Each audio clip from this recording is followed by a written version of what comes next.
Bismillahirrahmanirrahim. Assalamualaikum warahmatullahi wabarakatuh.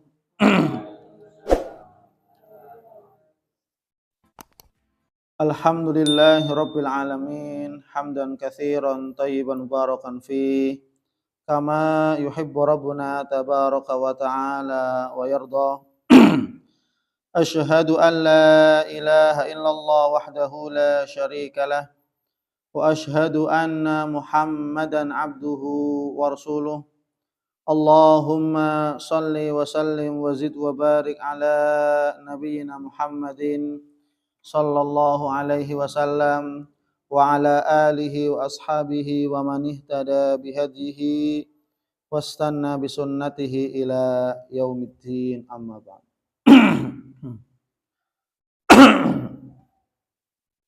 Alhamdulillah, mari kita awali majelis ilmu ini dengan baca doa thalabul ilmi. Bismillahirrahmanirrahim. Rabbi zidni ilman, Allahumma anfa'ni bima 'allamtani wa 'allimni ma yanfa'uni warzuqni ilman yanfa'uni. Amin amin ya rabbal alamin. Alhamdulillah, insyaallah pada kesempatan ba'da subuh kali ini kita akan memasuki bab baru yaitu bab yang ke-9.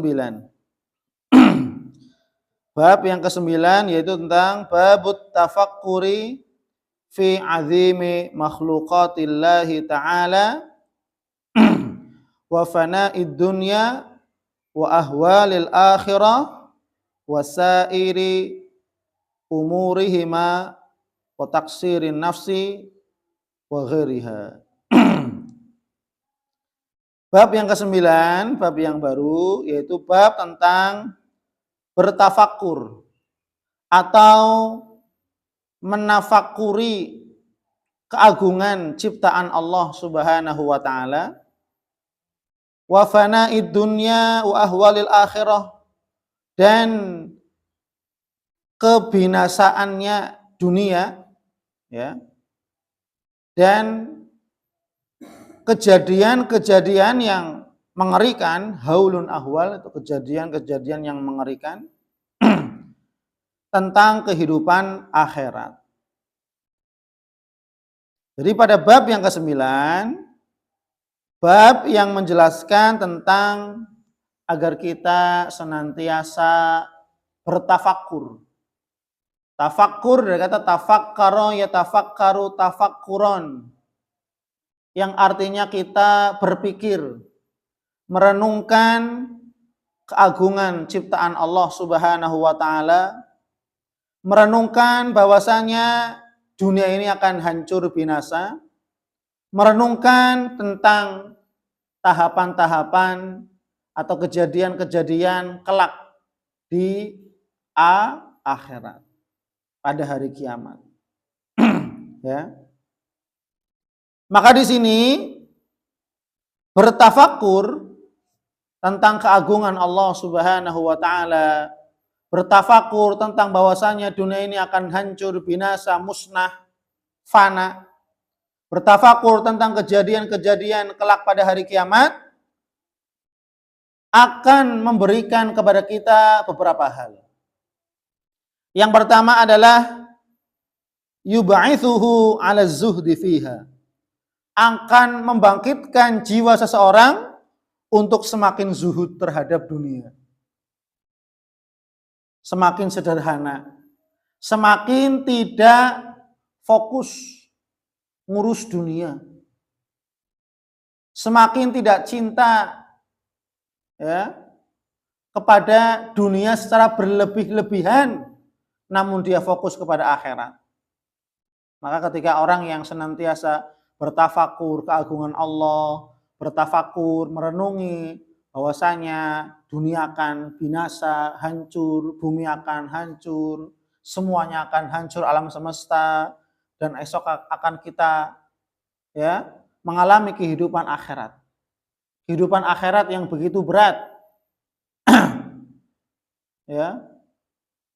Kehidupan yang berat. Ya, kehidupan akhirat. Kemudian yang berikutnya wa iqbal alal akhirah, membangkitkan jiwa untuk semakin cinta kepada akhirat. Maka kalau kita senantiasa tafakur, merenungi keagungan Allah Subhanahu wa taala, merenungi ciptaan Allah, merenungi bahwasanya dunia akan hancur binasa, kelak kita akan mati, dihisab dan seterusnya, akan ada tahapan-tahapan, hari kebangkitan, padang mahsyar dan seterusnya, maka ini semua akan membangkitkan jiwa untuk semakin mencintai akhirat. Untuk semakin mencintai akhirat dengan beramal saleh. Ya. Kemudian berikutnya yub'itsuhu ala fi'li ta'ah. Bertafakur tentang keagungan Allah, tentang kehidupan akhirat, kebinasaan dunia, akan membangkitkan jiwa untuk senantiasa fi'li ta'ah, ala fi'li ta'ah. Membangkitkan jiwa untuk senantiasa berbuat ketaatan. Maka orang yang tidak pernah tafakur tentang kehidupan dunia yang akan musnah, binasa, akan hancur, tidak akan pernah tidak tafakur tentang kehidupan akhirat mulai dalam barzah. Oh ya, besok saya gimana ya? Saya di kuburan sendiri. Besok akan dihisab sendiri. Akan ditimbang amal sendiri, dibangkitkan dalam keadaan kesendirian. Mempertanggungjawabkan amal sendiri, tidak bisa meminta pertolongan kepada siapapun. Maka di sini memunculkan, membangkitkan jiwa untuk semakin mencintai amal soleh. Semakin memperbanyak fi'li ta'at, perbuatan-perbuatan ketaatan. Wa tarkil manhiyat, dan meninggalkan hal-hal yang dilarang. Ya. Kalau kita senantiasa bertafakur tentang keagungan Allah, alam semesta, tentang bahwasanya dunia akan hancur dan seterusnya, kehidupan akhirat, maka menjadikan jiwa akan senantiasa takut bermaksiat. Meninggalkan segala apa yang dilarang oleh Allah Subhanahu wa taala dan Rasulullah sallallahu alaihi wasallam. Wa taksiri amalin nafsi bi dzikril maut. Dan senantiasa seseorang ya memendekkan angan-angannya. Karena orang kan kebanyakan angan-angannya begitu panjang, bahkan panjangnya angan-angannya itu melebihi umurnya. Padahal umurnya 80 tahun, angan-angannya sampai 150 tahun. Pengennya ini, pengennya ini. Keinginannya ini. Padahal umurnya sampai 80 tahun. Tapi keinginannya pengen hidup sampai 100 tahun, 50 tahun, 150. Maka ketika kita senantiasa bertafakur tentang kehidupan dunia akan musnah binasa, kita akan dihisab oleh Allah Subhanahu wa taala. Kita akan mempertanggungjawabkan amal kita masing-masing di hadapan Allah. Amal kita ditimbang, disitulah saat mendebarkan. Apakah amal kebaikan yang lebih berat ataukah amal keburukan? Na'udzubillah. Maka di sini ya, seseorang yang senantiasa ya bertafakur tentang keagungan Allah, ciptaan Allah Subhanahu wa taala, tentang kebinasaan dunia, ya, tentang hari-hari akhirat, maka akan membangkitkan ya jiwa untuk semakin taat, semakin kita menjauhi hal-hal yang diharamkan oleh Allah Subhanahu wa taala dan memendekkan angan-angan. Dengan apa? Zikril maut, mengingat kematian. Karena orang kalau tidak ingat mati itu, Masya Allah, rakusnya dan tamaknya luar biasa. Kalau orang tidak ingat mati, tidak ingat akan kehidupan akhirat, maka begitu rakusnya terhadap dunia, tidak ada kata puas terhadap dunia, dan dia melalaikan urusan-urusan akhiratnya. Melalaikan kewajiban-kewajibannya kepada Allah Subhanahu wa taala. Ini kalau sudah cinta dunia. Ya. Cinta dunia itu sudah membutakan mata hatinya, akalnya, dari berbuat ketaatan.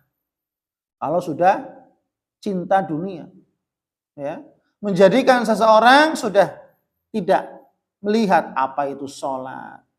Buat apa saya sholat? Rugi saya sholat. Buat apa saya ibadah? Rugi saya ibadah. Mending saya kerja.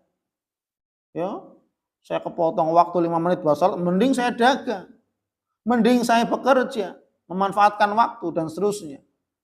Maka ini orang yang sudah, ya, hatinya sangat terpaut cintanya kepada dunia. Kemudian dengan mengingat bertafakur tentang keagungan ciptaan Allah, bertafakur tentang kebinasaan dunia dan hari-hari akhirat, akan menjadikan seseorang membersihkan akhlak-akhlak buruknya, memperbaiki akhlak-akhlak buruknya. Yang tadinya tidak jujur menjadi jujur, yang tadinya tidak amanah menjadi amanah. Kenapa? Besok saya akan dihisap oleh Allah. Kalau saya bohong terus, saya kena akibatnya. Karena setiap amal akan kembali kepada diri kita masing-masing. Kalau saya mencaci maki fulan, kalau saya menfitnah fulan, kalau saya menzalimi fulan, maka itu semua akan kembali kepada dirinya sendiri kelak pada hari kiamat. Karena yang mempertanggungjawabkan amalnya adalah diri kita masing-masing. Wala taziru waziratu wizra ukhra. Maka seseorang tidak akan menanggung dosa beban orang lain. Tidak akan menanggung beban dosa saudaranya, enggak akan. Ya. Maka di sini kita masing-masing akan dihisab oleh Allah Subhanahu wa ta'ala. Maka ketika kita senantiasa bertafakur tentang bagaimana Allah menciptakan langit yang luar biasa, begitu kokohnya tanpa tiang. Allah hamparkan bumi. Allah ciptakan matahari, bulan yang terus mengitari, berotasi, tidak ada henti-hentinya. Maka satu-satunya yang mengatur segala ini, sistem alam semesta, dialah Allah Subhanahu wa ta'ala. Kemudian sistem yang begitu rumit, kemudian nanti akan dihancurkan oleh Allah Subhanahu wa ta'ala, dimusnahkan pada hari kiamat. Tidak ada yang selamat dari hari kiamat. Kullu man 'alaiha fan. Semuanya akan musnah binasa kelak pada hari kiamat. Tidak ada yang tersisa satupun. Manusia, tumbuhan, hewan, enggak ada. Semuanya binasa. Wa yabqa wajhu rabbika dzul jalali wal ikram. Kecuali wajah Allah Subhanahu wa ta'ala yang maha mulia, yang senantiasa tetap kekal abadi selama-lamanya, tidak akan pernah hancur, musnah. Dialah Allah Subhanahu wa ta'ala. Sedangkan kita manusia hancur lebur. Ketika dikubur, lebur menjadi tanah. Ketika dikubur, kita hancur, jasad kita menjadi tulang belulang.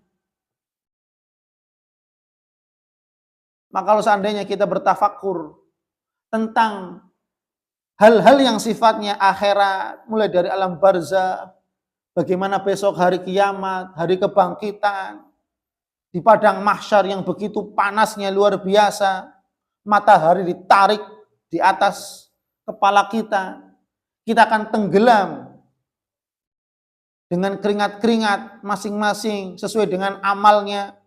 Kalau seandainya amal kebaikannya lebih banyak, maka dia tidak akan tenggelam dengan keringatnya, dengan tangisannya, tidak akan. Tapi kalau seandainya keburukannya yang lebih banyak, maka dia akan tenggelam dengan keringatnya sendiri dan tangisan darahnya sendiri. Belum nanti ketika hari penghisaban, pemberian buku catatan amal, ya, hari penimbangan amal, melewati sirat dan seterusnya, dan terakhir adalah surga neraka. Maka ya, ketika seorang mukmin betul-betul bertafakur tentang keagungan ciptaan Allah Subhanahu wa ta'ala, bertafakur tentang dunia ini yang akan musnah binasa, hancur dengan terjadinya hari kiamat, dan kejadian-kejadian berkaitan dengan hari akhirat, tahapan-tahapannya sampai surga neraka, maka insya Allah ya hati akan senantiasa menjadi takut kepada Allah, semakin cinta kepada akhirat, semakin cinta kepada amal soleh, semakin meninggalkan hal-hal yang dilarang oleh Allah Subhanahu wa Ta'ala, dan semakin memperbaiki dirinya, semakin bertaubat. Bukan malah semakin menjadi-jadi. Ada orang semakin tua, semakin menjadi-jadi. Ini bahaya sekali. Kalau seandainya semakin bertambah umur, semakin tua, semakin menjadi-jadi maksiatnya, malah semakin jauh, ini celaka ini. Na'udzubillah. Maka harusnya semakin tua, harusnya semakin bersungguh-sungguh. Bukan hanya ketika muda beribadah, tapi ketika usia sampai tua pun harusnya lebih bersungguh-sungguh dalam beribadah kepada Allah Subhanahu wa Ta'ala. Kenapa? Karena hampir mendekati titik finish akhir kehidupan. Maka ketika semakin tua, semakin bertambah umur, harusnya semakin bersungguh-sungguh ibadah kepada Allah Subhanahu wa Ta'ala. Maka insya Allah kita lanjut pada pertemuan berikutnya tentang bab menafakuri keagungan ciptaan Allah, kebinasaan dunia, dan hal-hal terkait hari-hari atau kehidupan akhirat. Wallahu a'lam bishawab. Subhanakallahumma wa bihamdik, asyhadu an la ilaha illa anta, astaghfiruka wa atubu ilaik. Wa'afu minkum. Assalamualaikum warahmatullahi wabarakatuh.